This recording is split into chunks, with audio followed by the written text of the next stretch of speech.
Bonsoir à tous et bienvenue dans ce webinaire consacré à l'emploi des sportifs dans le domaine du hockey et plus particulièrement des joueurs ayant une nationalité hors Union européenne.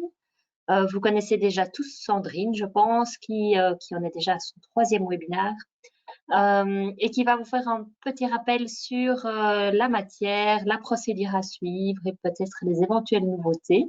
Sandrine vous expliquera qu'on prendra les questions par après et on fera une petite note dans laquelle on récapitulera toutes les questions et nos réponses. Comme ça permet d'avoir une réponse bien complète.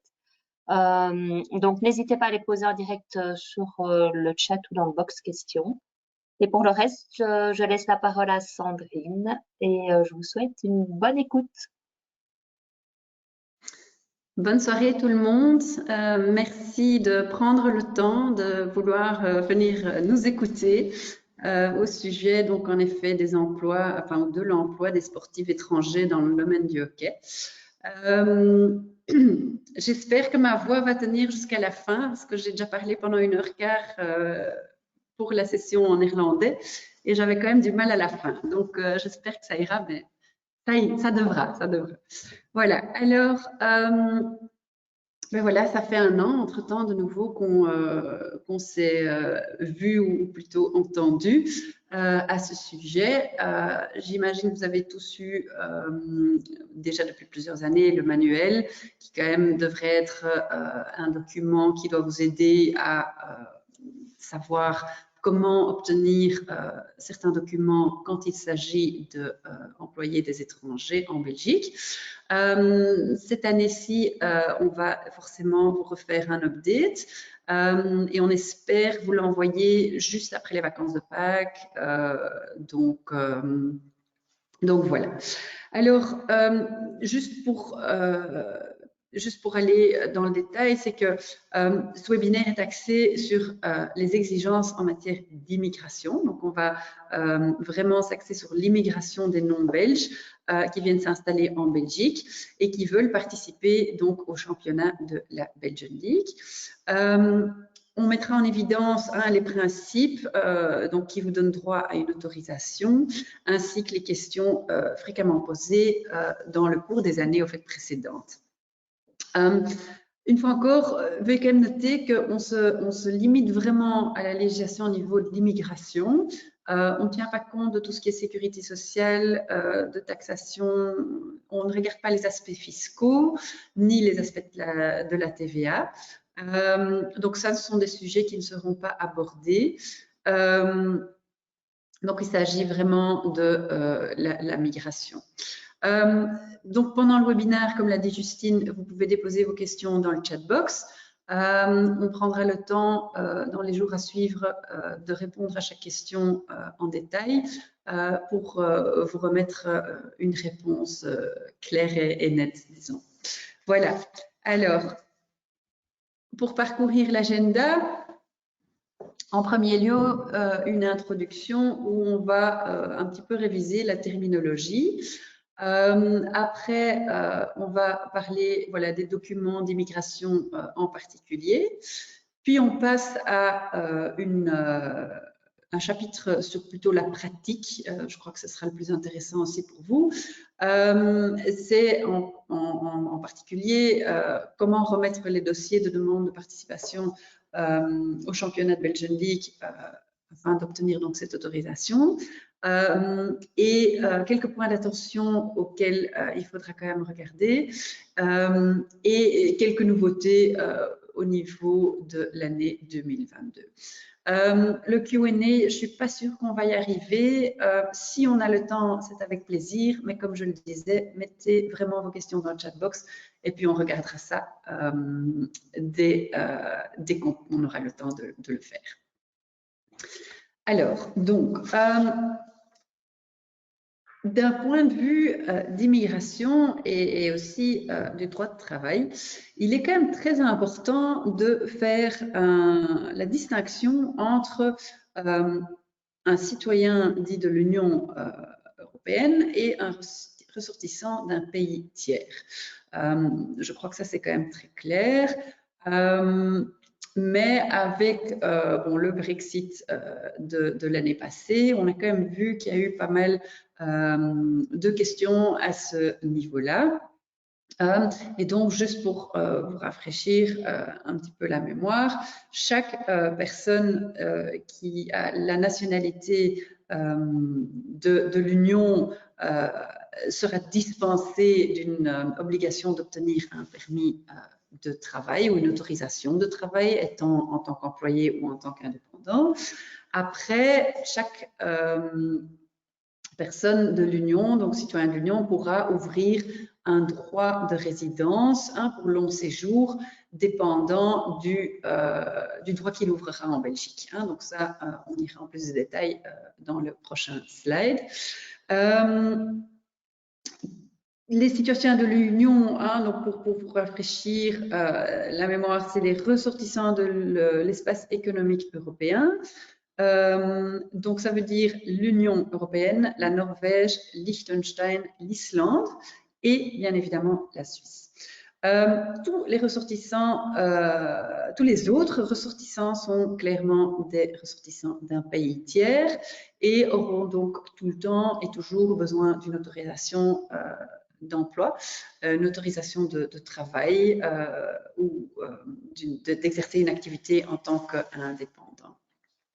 Comme je le disais, donc depuis le 1er janvier 2021, notre fameux Brexit, voilà, le Brexit, ça consiste de l'Angleterre, l'Écosse, des Pays de Galles et de l'Irlande du Nord. Je le précise encore une fois parce qu'on a quand même eu pas mal de questions l'année passée aussi, surtout au niveau des Irlandais. Voilà, est-ce que oui ou non il fait partie du Brexit? Donc voilà. Après, pour spécifier la différence entre le court séjour comparé au long séjour, c'est qu'un court séjour est toujours limité à 90 jours sur une période de 180 jours. Très important de savoir que cette période de 180 jours est une période qui continue, au fait. Donc, c'est pas parce que, voilà, on pense à un certain moment, voilà, on parle de ces jours, enfin, de la date d'entrée. Après, on compte 180 jours et là-dedans, on fait en sorte que la personne soit que 90 jours. Non, c'est quand même toujours une période qui tourne et qui continue à compter. Donc ça, c'est important à savoir. Après, le long séjour, bien évidemment, dès qu'on dépasse cette période de 90 jours sur une période de 180 jours, on est considéré en long séjour en Belgique. Et très important de savoir aussi, c'est que pour un court séjour, en soi, on n'a pas le droit de travailler. On a le droit de résider, mais on n'a pas le droit de travailler. Alors, comme vous le savez, comme je l'ai peut-être déjà dit, pour les citoyens de l'Union, il y a cette libre circulation de personnes et de services, qui signifie que tout citoyen de l'Union peut séjourner en Belgique donc pour cette période maximale de 3 mois. Donc, faites bien attention que même si vous avez un membre de l'Union qui exerce des activités au sein de votre club, faites quand même en sorte d'avoir dans vos documents ou dans votre dossier de personnel ou administratif minimum une copie de son passeport et faites aussi en sorte, si la personne réside plus longtemps que ces 90 jours sur une période de 180 jours, que la personne s'est bien enregistrée auprès de la commune. Parce que ça, c'est pas parce que c'est un membre de l'Union que pour ça, il y a rien à faire. Donc ça, c'est quand même important. Parce que bien évidemment, ce membre de l'Union, s'il veut rester plus longtemps de 90 jours sur 180 jours, il, lui aussi, doit ouvrir ce droit de résidence, de longue résidence. Et donc, ici, cette base juridique donc pour le séjour en Belgique d'un citoyen de l'Union, qu'est-ce qu'elles peuvent être voilà, des bases juridiques sur lesquelles on pourrait ouvrir des droits de résidence. C'est en premier lieu l'employé étant le sportif rémunéré. Il peut être indépendant. Bien évidemment, ils sont tous dispensés donc, de cette autorisation de travail vu que c'est des citoyens de l'Union. Par contre, si vous avez un indépendant, N'oubliez quand même pas qu'il doit s'enregistrer auprès d'une caisse d'assurance sociale pour indépendants, qu'il doit être en règle au niveau des aspects fiscaux, etc. Donc ça, il faudra quand même encore toujours respecter aussi tout ce qui est droit de travail, donc les contrats, etc. Il faudra quand même toujours voir que tout soit en règle avec la législation. Une autre base juridique peut être des études. Mais quand même toujours très important aussi pour un citoyen de l'Union, est que les études soient suivies auprès d'un établissement qui a été reconnu par l'État. Et donc, ça doit être un établissement d'enseignement organisé, agréé et subventionné par l'État. Donc ça, c'est aussi important à noter. Pour un citoyen de l'Union, les montants, je crois, d'inscription auprès des universités, etc., n'est pas aussi cher que pour un citoyen, donc un ressortissant non européen, mais quand même important qu'il soit enregistré auprès de cet établissement qui est reconnu par l'État. Donc ça peut être alors une base juridique pour donc ouvrir le long séjour en Belgique pour un Européen. Après, il y a une demande d'emploi. Donc quelqu'un, par exemple, un Espagnol qui est à la recherche d'un emploi, pourrait venir en Belgique et demander d'ouvrir des droits de plus long séjour que ce court séjour. Et après, sa base juridique peut être, voilà, monsieur, madame, je suis en Belgique en tant qu'Espagnol, je cherche un emploi et j'ouvre mes droits de résidence. Ce qui est important là, c'est que ces droits de résidence sont limités dans le temps. Je crois, je ne suis pas sûre, je crois que c'est 3 mois. Et donc, durant ces 3 mois où le droit et le dossier a été ouvert auprès de la commune, la personne, l'intéressée, a droit à trouver un emploi et dès que l'emploi a été trouvé, il doit remettre son contrat de travail et puis après le dossier se reconcrétise et se finalise auprès des autorités. Donc ça c'est le statut de demandeur d'emploi. Après, c'est quelque chose qu'on voit assez souvent pour des Européens, c'est des gens qui au fait ouvrent des droits de résidence avec des ressources financières suffisantes. Donc, on peut penser à ce moment-là à des gens qui ont des biens à l'étranger, qui ont des rentrées locatives, par exemple, mais il faut que ce soit toujours des rentrées récurrentes. Donc, par exemple, aller mettre un montant fixe sur un compte en banque pour alors démontrer qu'on a des ressources financières suffisantes ne sera pas accepté parce que là, les autorités disent, bon, écoutez, d'accord, vous avez bloqué de l'argent sur un compte, mais après, demain, vous pouvez le débloquer et avoir plus rien. Donc, c'est un peu une mesure de sécurité, mais donc toujours des ressources financières suffisantes. Par exemple, on a eu maintenant une Italienne qui est venue ouvrir ses droits de résidence en tant qu'Européenne en Belgique. Et voilà, elle a des ressources financières suffisantes comme des revenus locatifs. Après, elle a encore un emploi en Angleterre aussi, où de là, elle sait nous remettre des preuves comme quoi là aussi, elle a des rentrées suffisantes. Et donc, comme ça, de cette façon, on démontre ça à la commune et la commune peut remettre le document de résidence. Après, il y a aussi la base juridique comme le regroupement familial qui peut donc ouvrir des droits de résidence pour un citoyen de l'Union. Alors après, un petit peu plus complexe, to say the least, c'est cette fameuse base juridique et de séjour en Belgique pour un ressortissant d'un pays tiers. Donc, vous voyez déjà un petit peu les mêmes aspects qui reviennent, donc emploi, études, regroupement familial. Là, l'histoire du demandeur d'emploi et des ressources financières suffisantes n'est pas d'application. Pour le ressortissant d'un pays tiers, il y a uniquement cette... Bon, il y en a d'autres encore, mais ce n'est pas d'application pour vous, donc je ne les ai pas mentionnés.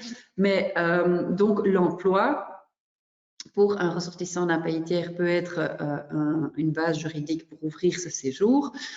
Étant un emploi en tant qu'employé, on peut rémunérer un sportif et le qualifier sous ce statut de sportif rémunéré ou ce salaire minimum assez faramineux je crois que c'est différent pour la région bruxelloise que pour la région wallonne, mais on est quand même aux alentours de 85 000 à 86 000 €, qui est forcément à prorater selon la saison.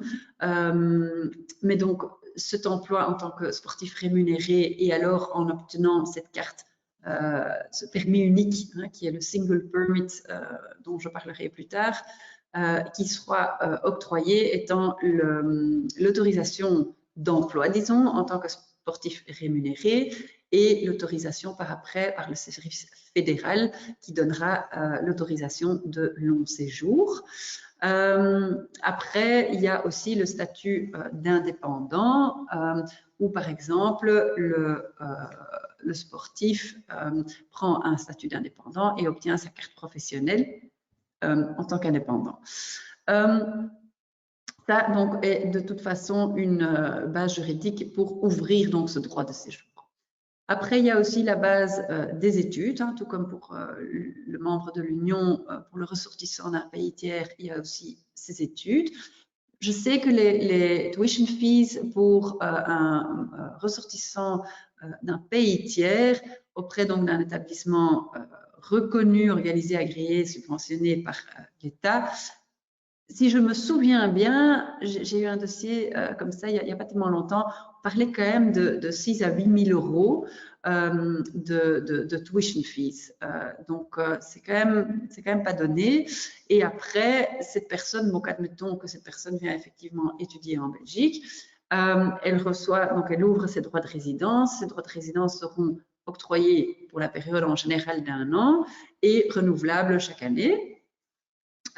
Et alors, ce qui est important, c'est que si la personne est en Belgique sur base d'études, cette personne peut être dispensée d'un permis de travail pour 20 heures de travail par semaine et cette période est illimitée durant les périodes de vacances. Donc ça, c'est quand même bon à savoir pour les clubs aussi, c'est qu'on pourrait effectivement engagé, mais quand même très important sous le statut d'étudiant, ce ressortissant non européen, donc du pays tiers, quand il est étudiant en Belgique pour donc ce minimum de 20 heures par semaine et alors illimité durant les vacances.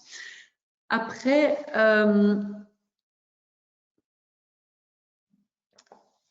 on a le regroupement familial. Et ça, c'est quelque chose qu'on a quand même souvent vu dans les demandes de la saison actuelle, au fait. C'est qu'il y a beaucoup de membres, disons, de ressortissants d'un pays tiers qui viennent et qui ouvrent leur droit de séjour en tant que partenaire ou mari, femme, mais surtout partenaire d'un membre de l'Union. Ce qui veut dire que quand on part en procédure de regroupement familial avec un membre de l'Union, le ressortissant du pays tiers obtient tout de suite une dispense du permis de travail ou plutôt de l'autorisation de travail.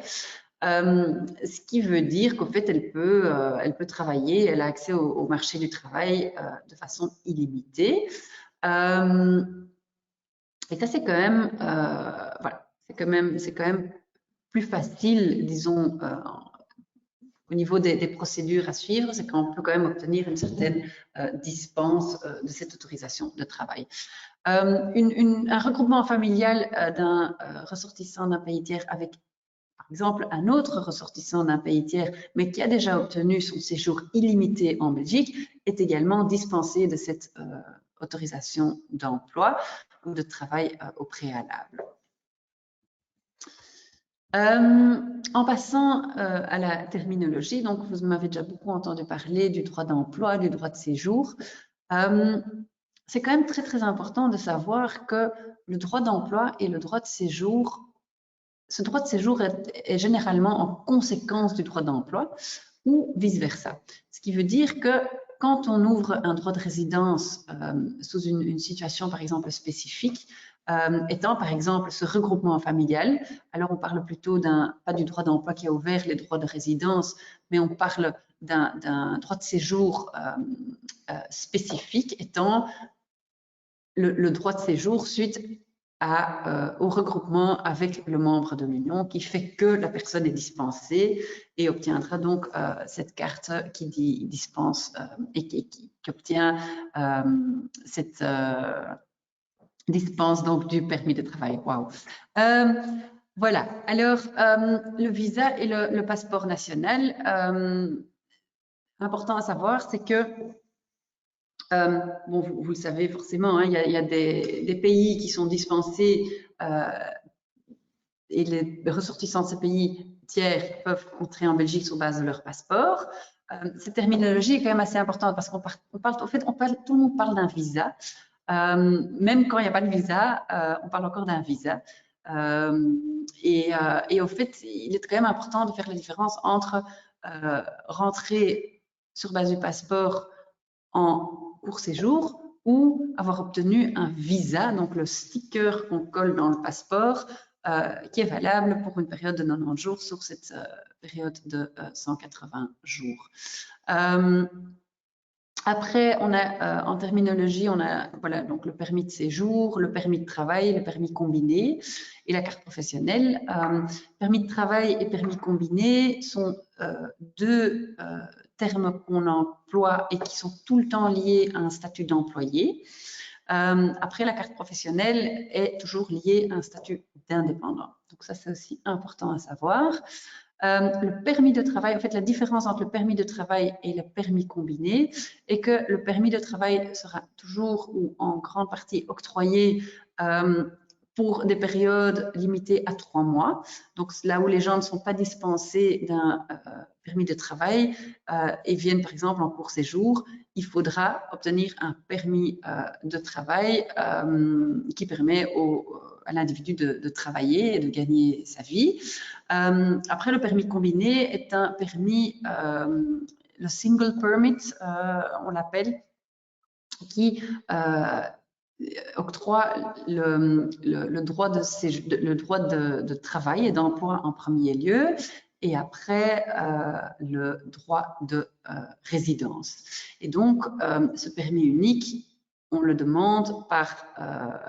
maintenant, il y a ce guichet unique qui a été mis en place, qui est un guichet qui a été créé par le fédéral et surtout au fait par les autorités de sécurité sociale qui ont mis en place ce guichet unique qui fait que toutes les plateformes, ou quand même beaucoup de plateformes maintenant, sont interconnectées digitalement. Ce qui veut dire que, je donne un exemple, dans un dossier qu'on a eu récemment, une dame qui a été en Belgique sans papier, qui à un certain moment, vu qu'on a tous dû se faire vacciner et qu'en partie, on est quand même lié à ce data qui nous a suivis suite à cette vaccination, toutes les personnes qui ont été ici, qui ont été vaccinées et qui n'avaient pas de papier, ils ont tous un numéro BIS. Et un numéro BIS, c'est au fait le numéro de registre national, mais temporaire, mais ce qui veut dire que si maintenant je fais une demande de permis de travail pour cette personne et cette personne désire de se faire régulariser en Belgique, le système va tout de suite reconnaître que cette personne, en fait, a déjà été en Belgique, ce qui pourrait faire que le dossier pourrait être refusé, vu que dans certaines procédures, c'est une condition que la personne n'ait jamais été en Belgique. Donc ça sont quand même des choses au niveau digital où il faut quand même se rendre compte que de plus en plus les services sont interconnectés, pas comme avant, et qu'il y a quand même beaucoup de données qui flottent, disons, dans le monde digital. Et ça ne va pas s'améliorer, donc ça va faire que, voilà, aller de l'avant.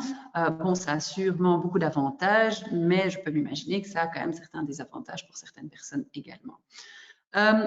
Donc voilà, la carte que vous voyez à votre droite est une nouvelle carte. Donc on a changé les cartes de séjour récemment, elles ont fait un nouveau look et vous verrez sur la carte, par exemple, ici, vous voyez, bon, elle est en néerlandais, inscription Union européenne sous l'article 8.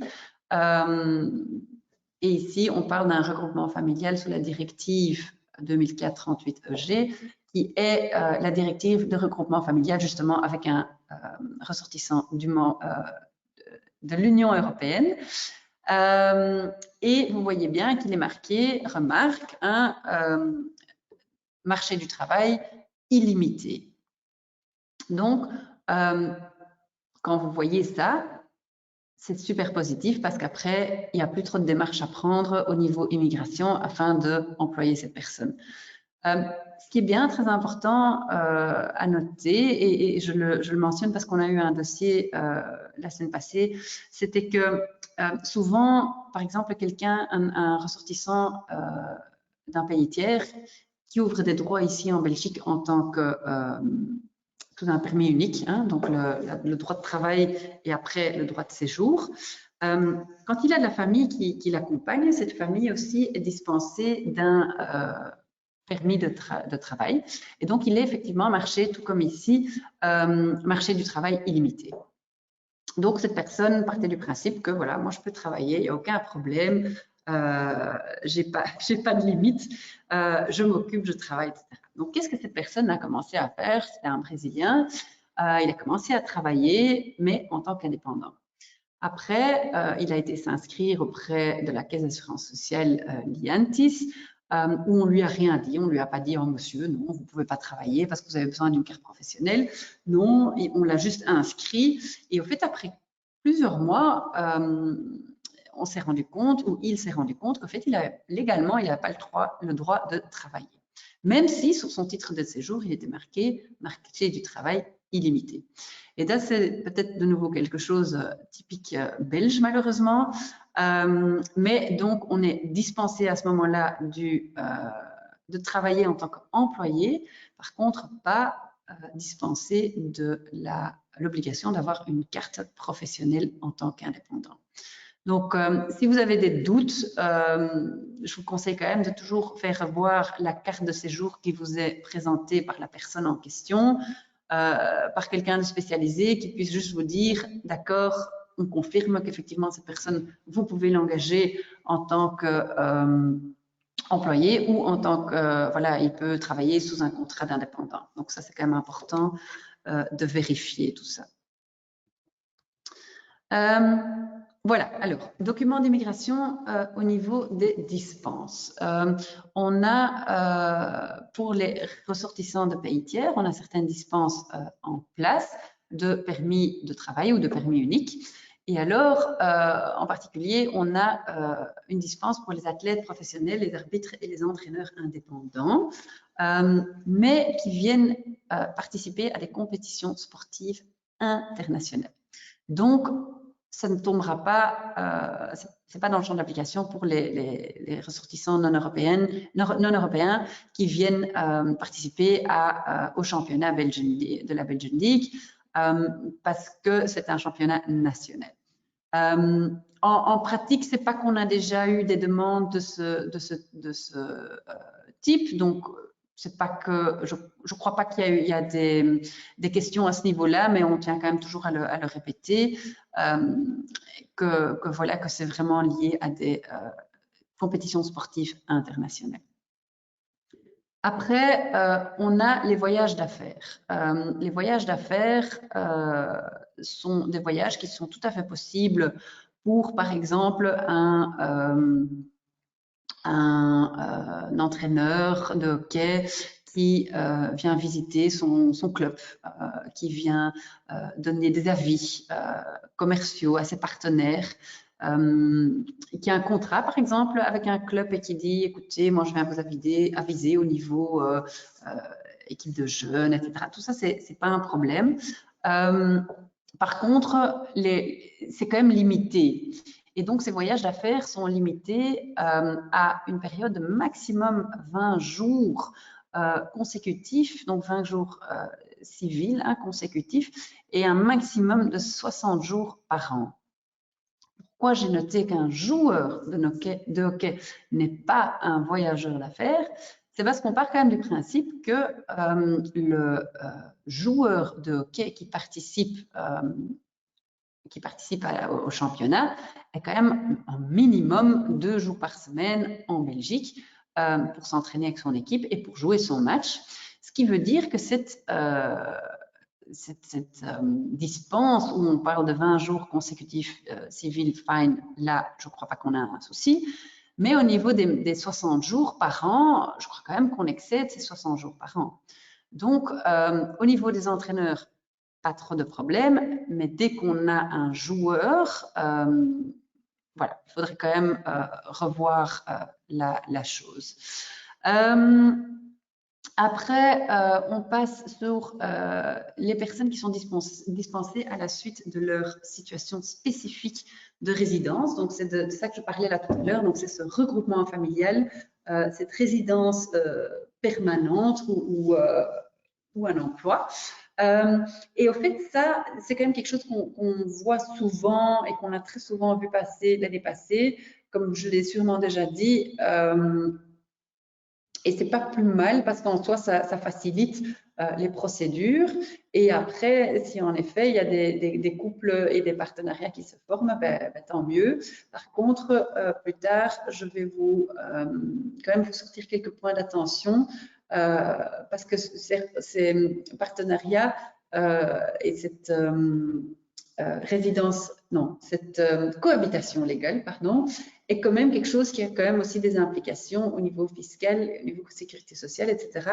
Et donc, c'est juste pour vous aviser qu'il faut quand même tenir compte de ça aussi et que les personnes en question soient quand même au courant de ça. Donc, voilà. Ce que je voulais quand même aussi encore mentionner en détail, c'est que lors d'une inspection sociale, ce sera tout le temps la situation de fait qui sera vérifiée par rapport à la situation proposée. Peu importe ce que les autorités auraient pu confirmer sur papier au préalable, l'inspecteur va tout le temps constater selon voilà, la situation des faits lors de son inspection. Donc, c'est super important de quand même savoir qu'il y a quand même des risques qui sont liés à certains statuts. Et donc, dans le cadre du hockey et de la professionnalisation du hockey, et je tiens quand même à vraiment dire que énormément de clubs font beaucoup d'efforts. On a vraiment vu que depuis cette implémentation de cette autorisation Belgian League, il y a quand même vraiment un gros changement au niveau. Les clubs se remettent en question, il y a moins de risques qui sont pris, c'est réfléchi. Et donc, ce qui veut dire qu'on professionnalise encore notre sport. Et donc voilà, c'est quand même quelque chose à savoir, c'est que il y a beaucoup de clubs qui font beaucoup d'efforts et ça c'est quand même voilà, c'est quand même là où on veut en venir. Donc voilà. Après, on continue sur les sportifs des pays tiers, mais là, on parle plutôt des sportifs amateurs comparés aux athlètes rémunérés. Donc là aussi, on remarque qu'il y a souvent des questions qui se posent au niveau des titres de séjour et des permis de séjour. En fait, c'est très simple. Un sportif amateur, dans une situation spécifique, donc de résidence, comme j'avais dit, qui a un permis de séjour du type, comme je l'ai noté, B, C, D, L, F, etc. Ceux-là sont dispensés de l'obligation d'obtenir cette autorisation de travail. Mais, très important, c'est important que ce titre de séjour soit un titre de séjour belge. On a souvent eu des questions dans le passé où, par exemple, la personne avait obtenu des droits de résidence, même peut-être à long terme, dans un autre pays membre de l'Union, et qui pour ça partait du principe que ah mais oui, mais cette personne elle a une carte de durée illimitée pour l'Espagne par exemple, donc elle peut venir travailler en Belgique. Non, c'est pas juste. La personne qui a obtenu son droit de séjour illimité en Espagne, par exemple, comme dans mon exemple, n'a pas le droit de travailler en Belgique. Il a le droit de s'installer en Belgique pour une période limitée à 3 mois, mais après, il faut qu'il ouvre son propre droit de résidence en Belgique pour y résider plus longtemps. Donc, ça, c'est quand même super important à noter. Il y a en effet des cartes de résidence, comme par exemple la carte D ou la carte L, qui est une nouvelle carte, la carte L, qui sont délivrées pour vraiment des périodes de résidence permanente, disons, et qui, en effet, donnent certaines facilités dans d'autres pays membres. Mais après, il faut vraiment vérifier si la carte pourrait dispenser pour la Belgique, oui ou non, parce que c'est vraiment rarement le cas. Donc encore, si vous n'êtes pas sûr et vous recevez de votre joueur ou entraîneur ou personne avec qui vous voulez collaborer un titre de séjour, faites quand même vérifier si oui ou non la personne est dispensée de l'autorisation de travail, oui ou non. Voilà. Alors, donc au fait, in a nutshell, les sportifs amateurs peuvent que être amateurs quand ils sont dans cette situation spécifique de résidence, avec ces titres de séjour du type comme j'ai mentionné. Si ils ne sont pas dans cette situation de spécifique de résidence, ils sont de toute façon des athlètes ou vus comme des athlètes rémunérés et auront toujours besoin d'une autorisation de travail. Et cette autorisation de travail, je répète, comme sportif rémunéré de pays tiers, on part dans l'idée donc de ce permis unique lié à ces 85 ou 86 000 euros par saison comme sportif rémunéré. Après, on a ce statut d'indépendant qui pourrait aussi marcher, mais plutôt dans l'idée d'un entraîneur et peut-être moins d'un joueur. Alors, on a... voilà, à partir de quel moment est-ce qu'on peut donc considérer qu'un sportif est rémunéré? Là aussi, on remarque qu'il y a énormément de questions ou j'ai l'impression que les choses ne sont pas claires. Mais donc, en fait, c'est simple, c'est que dès qu'un paiement est effectué, en contrepartie du travail effectué, on parle d'un sportif rémunéré. Donc, ça veut dire tout avantage en nature, logement, remboursement de frais, vol, abonnement de fitness, voiture, tout ça, c'est vu comme un paiement qui est effectué en contrepartie du travail effectué. Et donc, pour ça, ce sportif rémunéré est considéré comme rémunéré. Et donc, je dis ça pourquoi? Parce que dans le cadre d'une inspection sociale, de toute façon, que cet inspecteur social va vous demander quels sont les avantages, qu'est-ce qu'il a comme remboursement de frais, qui paye ses vols, où est-il logé. Donc, tout ça sont des questions qu'on peut vous poser et bien évidemment, la réponse est claire, c'est financé par le club, ce qui veut dire que la personne est rémunérée et on pourra avoir une requalification, ce qui voudrait dire que bon, il y aura quand même des conséquences. Et donc ça, on veut quand même à tout prix éviter. C'est que les clubs aient des problèmes avec des inspections sociales, ça c'est pas du tout dans l'idée. Donc voilà, pour ça, on vous informe. Voilà, passons à la pratique. Et là, plutôt au niveau... je cherche mon... Voilà, j'ai trop parlé. On va surtout parler voilà, de dossiers de demande de participation au championnat de la Belgian League. Quelques points d'attention et quelques nouvelles au niveau de l'année 2022. Donc, on demande tout le temps une autorisation de participer au championnat de la Belgian League pour tout joueur d'un pays tiers. Donc, il n'y a pas d'exception, c'est pour toutes les catégories. La non-conformité à cette obligation entraînera une sanction de forfait. Après, au prochain point, j'ai souligné complet.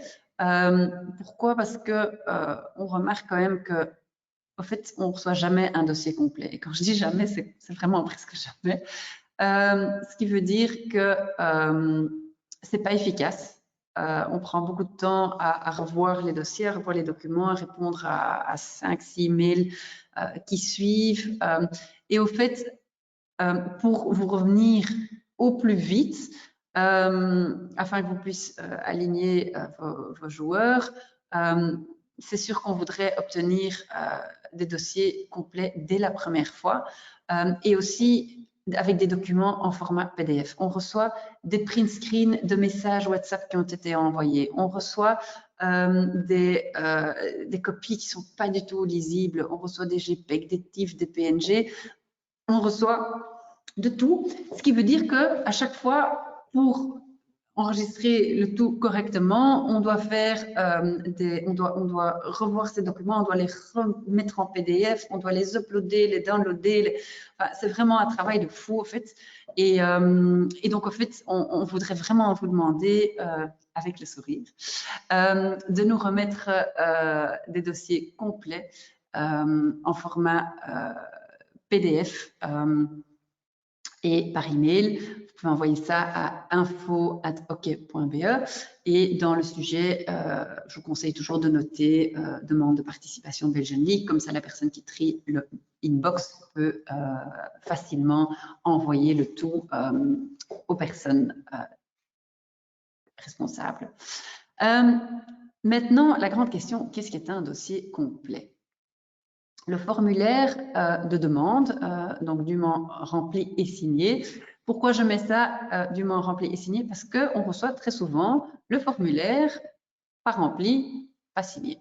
Donc, ça ne sert à rien parce que sans le formulaire rempli et signé, on ne sait pas faire grand-chose. Donc, s'il vous plaît, ce formulaire, il est là pour une raison. Sur le formulaire, il y a aussi cette liste de petits documents que vous devez nous remettre. En fait, c'est un petit peu un document qui vous aide à voir, voilà, le dossier est complet, check, check, check, j'ai remis les documents qu'il faut pour le dossier. Et comme ça, pour vous, vous savez voir, voilà, j'ai remis un dossier complet, oui ou non. Donc, premier lieu, le formulaire de demande bien rempli et signé. Après, on demande une copie du passeport. En général, la première page du passeport suffit. Avec, s'il y a un visa, une copie du visa. Et de préférence aussi une copie du cachet d'entrée. Comme ça, on peut voir quand la personne est entrée en Belgique. Après, en Belgique ou en Schengen, hein, parce que parfois les personnes rentrent, par exemple, par la Hollande ou par l'Allemagne ou la France.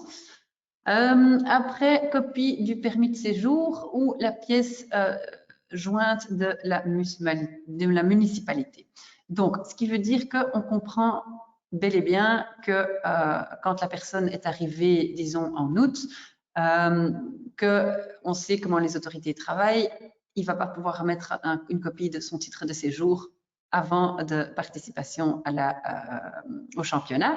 Donc, si vous n'avez pas ça, remettez-nous s'il vous plaît une pièce que vous avez obtenue de la commune, de la municipalité, donc qui est en général une annexe qui confirme que le dossier a été ouvert auprès de la commune.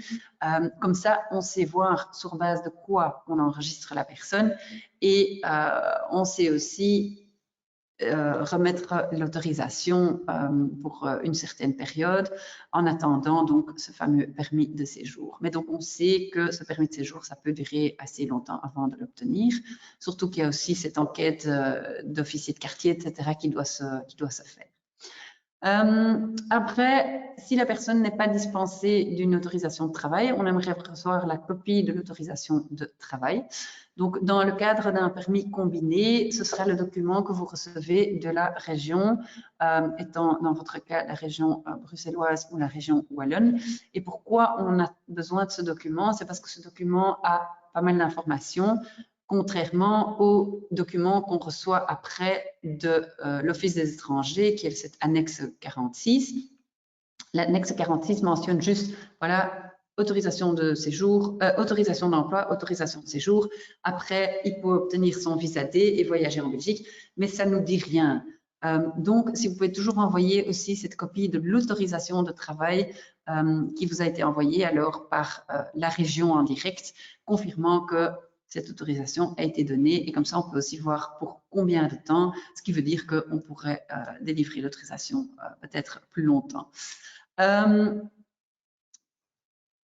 Comme prochain point, l'attestation du club ou une attestation du club concernant en fait le type de contrat ou de relation qui a été conclu entre le club et l'intéressé et la durée. Donc, on n'a pas besoin des copies du contrat, ça ne nous regarde pas, mais on aimerait bien recevoir une attestation où le club confirme, voilà, on a conclu sous cette relation contractuelle avec cette personne pour la durée telle. Et de cette façon, on a assez d'informations également. Si on aurait besoin d'informations supplémentaires, on les demandera. On l'a eu dans le passé où on a dû demander 2 à 3 reprises des informations supplémentaires, mais en général, on essaye de travailler quand même rapidement afin de faire en sorte que vous ayez quand même les autorisations au plus vite. Donc voilà. On va être un peu plus sévère cette année au niveau des dossiers incomplets, c'est-à-dire que les dossiers qui ne sont pas complets ne seront pas acceptés et donc pas traités. Ce qui veut dire que dès que le dossier est introduit et il est complet, tout de suite on le traite. Par contre, si les documents et tous les documents ne sont pas dedans, on le laissera on hold et on ne le traitera pas. Donc, merci de nous envoyer un dossier complet. Une décision vous est due en les 15 jours ouvrables. Maintenant, je crois que vous savez d'expérience qu'on a toujours, voilà, on a toujours fait un maximum pour vous obtenir les autorisations, je crois même parfois le jour même, si pas dans l'après-midi, avant le match. On arrive à la fin et je sens que ma gorge commence à faire mal, ma voix n'est pas contente. Donc, voilà, sachez qu'on est là pour vous remettre les dossiers et les autorisations au plus vite. Par contre, on a un certain workload, ça c'est clair, et donc on sait qu'on ressort les dossiers au plus vite, mais sachez quand même que nous remettre un dossier l'après-midi de la veille du match, c'est vraiment pas... Non, je peux pas dire ça. Non, c'est pas cool parce que ça nous met vraiment beaucoup de pression et c'est sûr qu'on veut vous remettre l'autorisation, mais essayez quand même de tenir compte du fait qu'on a quand même besoin de temps pour revoir le dossier et de pouvoir aussi vous remettre cette autorisation en bonne et due forme. Donc, on apprécierait quand même vraiment. Bon, ça fait maintenant la 3e année qu'on travaille cette autorisation de Belgian League. Je crois que la plupart des clubs savent comment s'y prendre. Essayer de vraiment démarrer toutes les procédures, et là je parle pas de l'autorisation de participation au championnat, mais plutôt des procédures vraiment pour obtenir les documents. Malheureusement, nous, on ne peut pas vous aviser en direct, mais j'en suis sûre qu'il y a des avocats, il y a des juristes qui sont très compétents, qui peuvent vous aider. Donc, je vous invite vraiment à démarrer les procédures bien à l'avance. J'ai oublié de dire ça au début de la présentation. Comme j'avais dit pour les clubs néerlandophones, c'est que les procédures actuellement sont extrêmement longues. Donc, les autorités ont vraiment un terrible délai suite, bien évidemment, au Covid, les quarantaines, les absents, etc. Mais le backlog commence aussi à augmenter maintenant avec les dossiers de l'Ukraine. Donc, quand il s'agit de penser à obtenir un permis unique ou une carte professionnelle, essayez vraiment de démarrer votre dossier, mais vraiment introduire le dossier auprès des autorités au minimum 4 mois à l'avance. Je ne sais pas assez vous le dire, mais c'est vraiment nécessaire de tenir compte de 4 mois, 3 voire 4 mois de temps de procédure. Et après, c'est sûr qu'avant d'introduire le dossier, il faut tenir compte que la personne en question doit encore obtenir des documents comme le certificat de bonne vie et mœurs, un plan financier, par exemple, pour la demande de la carte professionnelle, toutes des choses comme ça. Et c'est quand même aussi des choses qui prennent du temps. Donc, prenez-vous-y à temps. Je ne sais pas si c'est juste ce que je dis. Voilà. Alors, donc, décision dans les 15 jours ouvrables, ça j'ai dit. Et après, l'autorisation sera remise comme, sous forme d'un document électronique et un affichage dans SportLink. Alors, encore un petit peu de points d'attention. On arrive quand même vers la fin du webinaire. Point d'attention au niveau des implications du regroupement familial. Donc, quand vous partez dans ou quand les personnes en question concluent une cohabitation légale, sachez quand même que c'est vu comme un équivalent au mariage et que ça peut quand même avoir pas mal d'implications au niveau fiscal, mais aussi au niveau sécurité sociale. Donc ça, je crois que c'est quand même important à savoir. Après, la demande du regroupement familial, quand on fait une demande de regroupement familial auprès de la commune, par exemple d'un Argentin avec un Portugais ou une Portugaise, enfin n'importe. Donc le demandeur, donc le non-européen, va d'abord obtenir cette attestation d'immatriculation, qui est donc une attestation et qui est un document orange. Hein, vous avez tous vu sûrement déjà ce document, qui est souvent valable pour une période de 6 voire 9 mois. Et cette attestation d'immatriculation donc dispense tout de suite de l'autorisation de travail.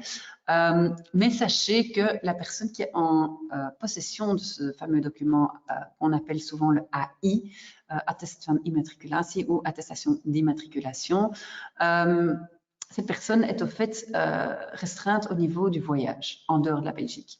Et ça, je sais que, bon, en pratique, il y a sûrement moyen de voyager et de re-rentrer.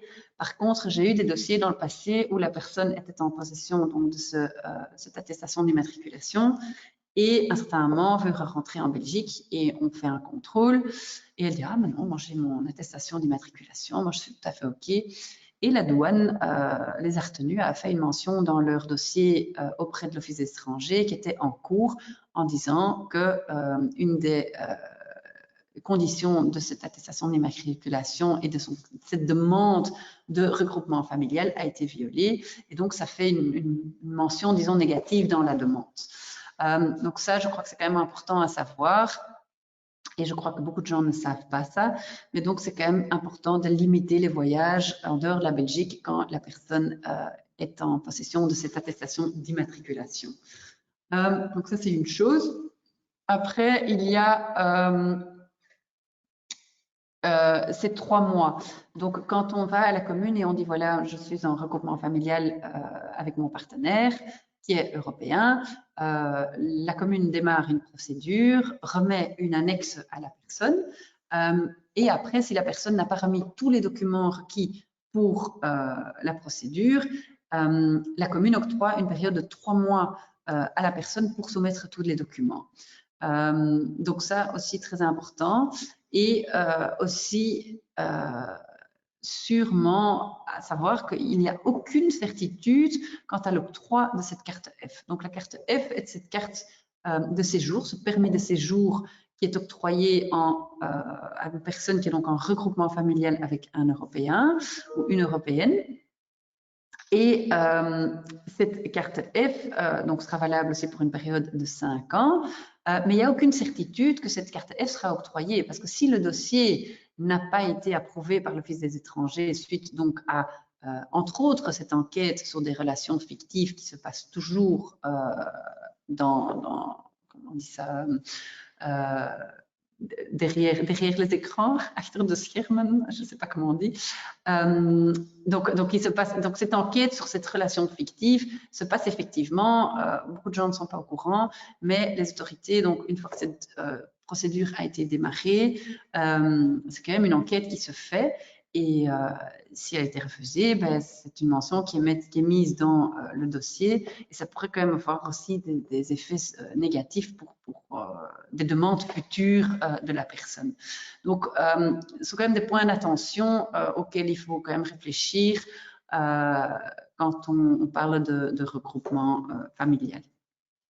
Voilà. Alors, quelques points divers auxquels il faut porter un peu d'attention, c'est que quand un permis unique est octroyé ou même une carte professionnelle, il faut savoir que les activités figurant donc sur le permis sont limitées aux activités qui sont effectivement mentionnées sur ce permis. Donc, on a eu un dossier dans le passé où on avait une carte professionnelle pour un entraîneur de hockey. Et à un certain moment, cet entraîneur fait sa demande de prolongation de carte professionnelle et ne se rend pas compte du fait que voilà, bon, il est joueur, donc il remet son contrat de joueur et son contrat d'entraîneur et il stipule vraiment dans sa demande de renouvellement qu'il est joueur, etc. Et donc cette carte a été refusée parce que la carte initiale qui avait été octroyée ne mentionnait pas qu'il avait le droit d'être joueur ou de faire des activités en tant que joueur. Donc, c'est quand même très important de toujours regarder ce qu'il est marqué sur cette carte professionnelle ou sur le permis unique. Par exemple, si vous avez un ressortissant donc, de pays tiers qui est engagé par une société et qui après obtient donc son droit de travail en tant qu'employé de la société et qui comme ça obtient son droit de séjour, les activités professionnelles auxquelles il a droit sont vraiment liées à l'employeur. Ce qui veut dire qu'en soi, si le club compte rémunérer cette personne qui vient jouer ou qui vient entraîner, en soi, il n'a pas le droit parce que ces activités professionnelles qui ont été octroyées par les autorités sont uniquement liées à l'activité pour laquelle le permis a été octroyé. Donc ça, c'est quand même aussi un point d'attention. Tout joueur, entraîneur et bénévole non belge doivent être au moins en possession et présenter donc un document de séjour. Après, la résidence de longue durée obtenue donc dans un autre pays de l'Union ne s'applique souvent pas en Belgique. Donc, l'exemple de la carte M dont j'ai parlé là tout à l'heure, c'est pas parce que cette personne a obtenu ce droit de séjour d'un autre pays membre que pour ça, elle est d'application en Belgique. Donc, toujours regarder et voir si un permis de travail ou une carte professionnelle devrait être nécessaire dans ce cas-là. Aussi, très important à savoir, c'est que on parle souvent, comme je disais là tout à l'heure, on parle d'un visa et puis on parle d'un passeport, mais en fait, on parle aussi d'un visa. Un visa n'octroie jamais un droit de travail. Donc, quand on a un visa, ce visa est lié au séjour, au droit d'entrée et au séjour. Il y a un visa qui octroie un droit de travail et c'est le Working Holiday Visa qu'on connaît tous, mais malheureusement, il n'est lié qu'à certaines nationalités. Mais donc, quand le permis unique ou la carte professionnelle est octroyée, la personne reçoit reçoit un visa qui sera émis par le poste diplomatique dans le pays où la personne réside. Et sur ce visa, il y aura une mention, par exemple, BNL1, BNL1 B2 ou BNL1 B34. Tout ça sont des codes, en fait, qui mentionnent sur base de quoi le visa est octroyé. Mais donc, le visa en soi ne dispense pas de travailler, sauf si vous avez un Working Holiday Visa. Donc ça, c'est quand même important aussi à savoir. Alors aussi, quelque chose qu'on a souvent vu, c'est des questions au niveau de personnes, des ressortissants de pays tiers qui avaient fait des demandes de nationalité qui sont en cours et qui sont toujours en cours. Et donc, la personne n'a toujours pas obtenu son passeport européen.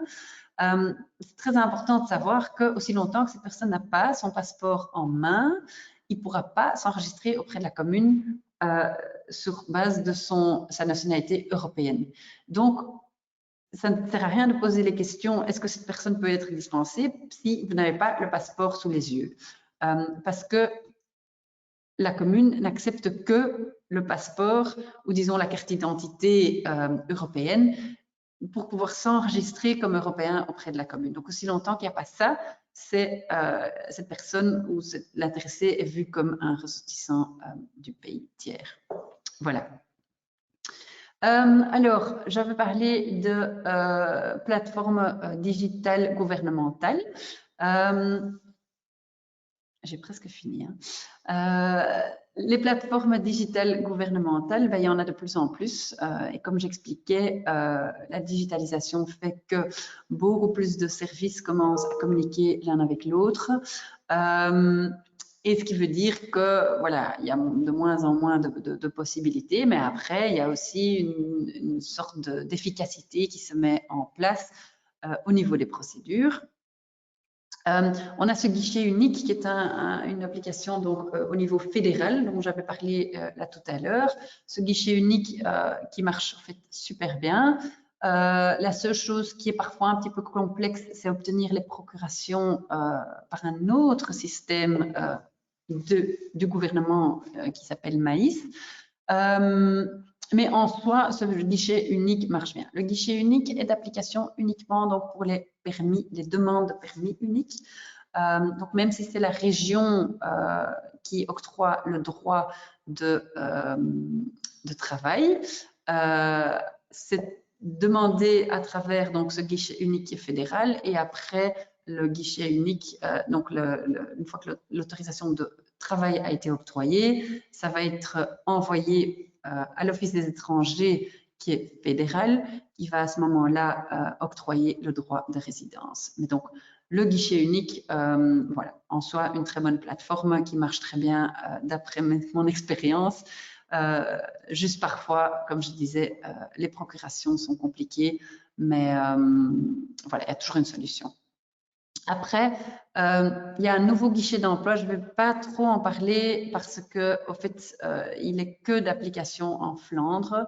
De nouveau, quand même une différence entre les régions, ce qui n'est bien évidemment pas favorable pour le championnat, mais malheureusement, on n'y peut rien. C'est que donc la région flamande, depuis le 1er janvier 2022, a des nouvelles procédures au niveau des cartes professionnelles. En place, ils ont créé un propre guichet d'emploi, donc régional. Seule raison pour laquelle ils n'ont pas travaillé via le guichet unique est parce que la région bruxelloise et la région wallonne n'étaient pas prêtes à partir donc, dans le même état d'esprit. Ce qui veut dire qu'ils ont dit, voilà, on ne va pas attendre, on crée notre propre guichet. Donc, ce guichet est en place depuis le 1er février 2022. La législation, par contre, a changé au 1er janvier 2022, donc tout est très nouveau. Et en soi, pour les sportifs professionnels, ce sera pas évident d'obtenir des cartes professionnelles. Il faudra vraiment que ce soit, qu'on parle de joueurs ou non pas de joueurs, d'entraîneurs ou de ressortissants sportifs professionnels vraiment très qualifiés, parce que l'idée donc de la Flandre est de vraiment encore augmenter augmenter la professionnalisation, disons. Ils veulent éviter qu'il y ait des dossiers qui viennent, enfin, des autorisations qui soient octroyées à, par exemple, des joueurs qui n'ont pas obtenu certaines qualifications quelconque. Donc, voilà. Je ne vais pas élaborer plus là-dessus parce que voilà, ce n'est pas d'application pour Bruxelles ni la Wallonie. Voilà, donc là, le guichet d'emploi. Alors, carte professionnelle Wallonie-Bruxelles, je vais y aller très vite parce que je vois qu'on est quand même déjà overtime. Donc, carte professionnelle pour la Wallonie et pour Bruxelles est possible pour un entraîneur, arbitre ou joueur indépendant dans des sports individuels. Donc, ce qui nuance que la carte professionnelle pour un joueur de hockey serait quand même compliqué à obtenir. Par contre, en tant qu'entraîneur ou arbitre ou coach, ça devrait tout à fait être possible. L'évaluation de cette demande de carte professionnelle se fait au niveau aussi donc, du droit de séjour, le respect des obligations réglementaires voilà, il faut quand même tout le temps démontrer qu'il y a une importance du projet pour la prospérité de la région. Ça, c'est quand même super important au niveau du sport, donc au niveau sportif. Ici aussi, donc, comme je le disais, tenez quand même vraiment compte d'une procédure entre 2 et 6 mois. En général, c'est quand même 4 mois qu'il faut compter. Bruxelles est très rapide. Les derniers temps, juste pour vous, c'est pas pour ça que je vais vous dire que vous pouvez attendre dernière minute à faire les demandes, mais je remarque bien que de toutes les régions avec lesquelles je travaille en ce moment, Bruxelles est très rapide. Et je ne sais pas comment ils font, mais chapeau pour la région bruxelloise à ce niveau-là. Mais voilà, pour être sûr, soyez quand même à temps afin de remettre vos demandes pour toutes les régions. Et alors, pour Wallonie et la Wallonie et Bruxelles, l'évaluation se fait vraiment du dossier par cas particulier. C'est très important aussi. Voilà, dernier slide. Juste, voilà, vous l'avez déjà vu là tout à l'heure, mais donc ça c'est le nouveau look des cartes de séjour. Avant, on avait nos jolies cartes roses. Maintenant, depuis peu, on octroie les cartes du dessous, où vous voyez donc ici, par exemple, carte A, beperkt verblijf, qui est donc le séjour limité. Et donc, la carte ici est valable jusqu'en 2026, d'après l'exemple. Donc, voilà. Et si on met aussi à l'arrière, je suis en train de montrer avec mon doigt, mais il n'y a personne qui voit ça. Arbeidsmarkt, donc marché du travail, est limité. Et alors, il marque quand même aussi toujours sur quelle base ce titre de séjour a été octroyé. Donc voilà, on est passé à la fin de ce webinaire 2022. Comme je disais en détail, on va encore vous remettre un update du manuel qu'on espère vous remettre juste après les vacances de Pâques. Si vous avez des questions, j'espère que vous les avez droppées dans le chat box. Et alors comme ça, on peut vous revenir avec des réponses bien concrètes. Et voilà, j'espère que vous avez beaucoup appris, j'espère que vous en avez profité, j'espère que c'était pas trop long, que c'était clair et au plaisir de vous re-rencontrer peut-être au sein d'un club en real life. Moi, je ne vous vois pas, donc si un jour vous me voyez, n'hésitez pas à m'accoster. Et voilà, je vous souhaite une très bonne soirée. Merci beaucoup Sandrine, c'était vraiment super intéressant. On a cette fois-ci quelques questions auxquelles donc on répondra par email en vous envoyant les slides, l'enregistrement du webinaire, donc vous pourrez tout réécouter et on répondra donc à vos questions comme ça on prend bien le temps de vous donner des réponses bien complètes. Voilà, je vous souhaite à tous une bonne soirée. Sandrine, encore un grand merci. Avec grand plaisir, au plaisir. Au revoir.